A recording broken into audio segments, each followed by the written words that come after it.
Hello everyone, welcome to another video. In this one I'm going to be showing you the Mackie Mix 12 FX mixer that you see right here. So it is a 12 input mixer that is a step above the Mackie Mix 8, which I did a video on a while ago. That is the mixer I was using until I got this one. So the upgrade is that you get 2 more XLR inputs. You can see at the top there's now 4 instead of 2 like on the 8. And 4 more total inputs, 12 instead of 8. So that is pretty nice. The Mix 8 is $100 currently. This mixer is $160. So to get started, I'll just show you the basic connections that you need to get this working. So I have my microphone plugged into the top left XLR input, and I have the gain turned up about halfway. And then down here I have the level turned up as well.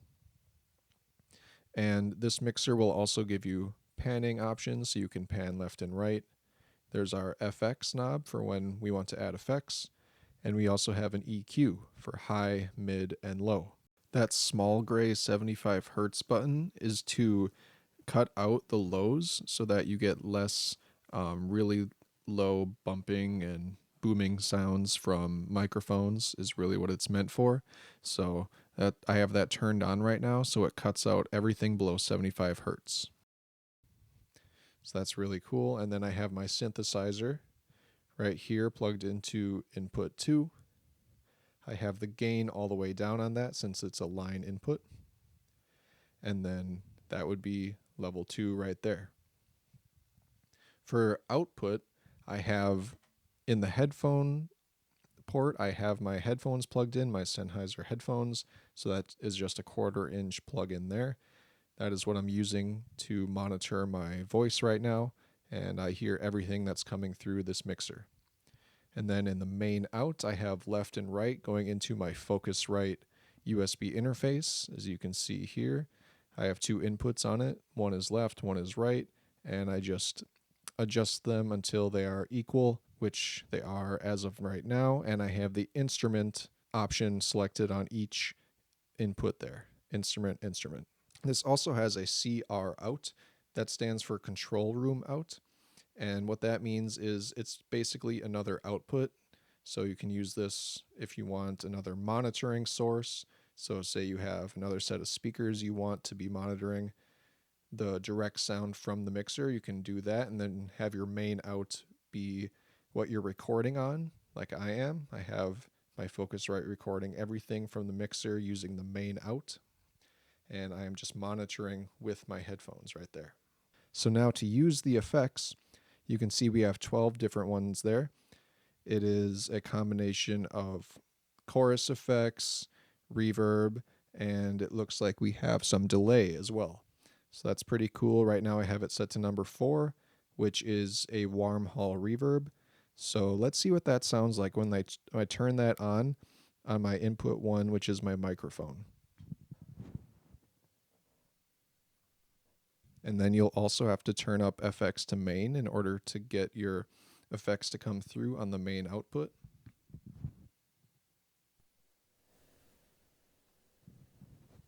So if we do that, you can hear I have reverb now on my voice.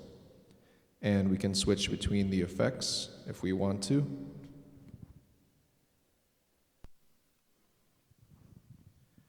Let's try that. Number 7, bright plate, so you can hear how that is affecting my vocals. Very short decay. So that's pretty cool. That's how you use the effects. If I wanted to do my synthesizer, let's bring the level up on that.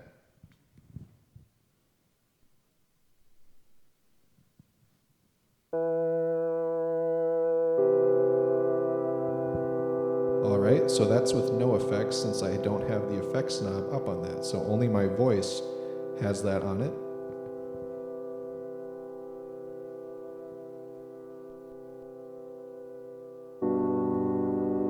Alright, so I set it to warm hall, much more reverby and very warm sound.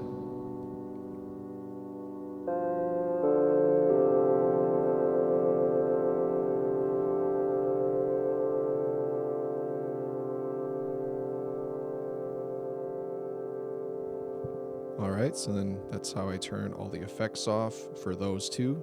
Again, my synthesizer is in that one, microphone is in number 1. We also have panning if you wanted to pan left or right.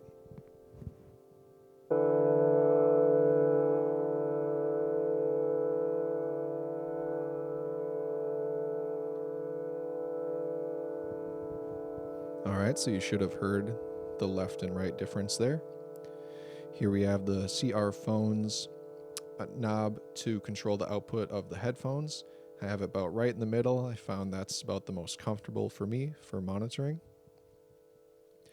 And we also have in and out for our RCA, input and output for RCA. And we also have an FX send. So if you wanted to connect your own effects pedals, guitar pedals, you could plug into FX send, then plug the other end into your effect pedal, and then plug the output from your effect pedal back into the mixer. So I could plug it back into input 3, for example, and then I would use the gain and level knobs to increase or decrease the amount of effects I wanted to come through. So that's how you would use FX Send. And that should be pretty much it for this mixer.